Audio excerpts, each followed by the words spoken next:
18তম শিক্ষক নিবন্ধনে যারা ভাইভা প্রার্থী আছেন, আপনাদের অনেকের মনে প্রশ্ন যে ভাইভায় কী কী প্রশ্ন জিজ্ঞেস করা হয়। তো ভাইভা বোর্ডে যখন আপনারা ভাইভার চেয়ারে বসবেন, তখন আপনাকে স্বাভাবিক করার জন্য ভাইভা বোর্ডের স্যারেরা আপনাকে শুরু করবে, আপনার নাম কি, আপনার বাসা কোথায়, আপনি কোন সাবজেক্টের ওপর অনার্স করছেন, বা আপনার কলেজের নাম কি। মূলত এগুলো প্রশ্ন করার পরেই আপনাকে আপনার সাবজেক্টের ওপর মেইন কোশ্চেন গ্রহণ করবে ওনারা। তো প্রশ্ন আপনাকে করবে, আপনি যথাযথ সাবলীনভাবে প্রশ্নগুলোর উত্তর দেওয়ার চেষ্টা করবেন। আর এদিকে অনেকে আবার টেনশনে আছেন যে যারা বিগত ভাইভা দিয়েছেন বা ভাইভা দিবেন, আপনাদের মনে অনেকেরই প্রশ্ন যে স্যার আমাকে 4-5টি প্রশ্ন করলো, আমি যদি সেখান থেকে 5টির মধ্যে 2টো উত্তর দিতে পারি, তাহলে কি আমি ভাইভা পাশ করব?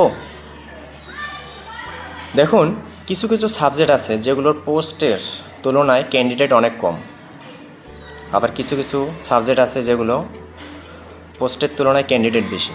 সেক্ষেত্রে একটু কম বেশি হতেই পারে। সেক্ষেত্রে ভাইভায় ফেল করানোর যে মাত্রাটা, সেটা একটু কম বেশি হয়। এই জন্য বলছি যে সাবজেক্টিভ যে নলেজ, বিষয়ভিত্তিক, এই সাবজেক্টিভ নলেজে কোনো ঘাটতি রাখবেন না। আপনি যথাসাধ্য চেষ্টা করবেন, যাদের বিশেষ করে চাকরির দরকার।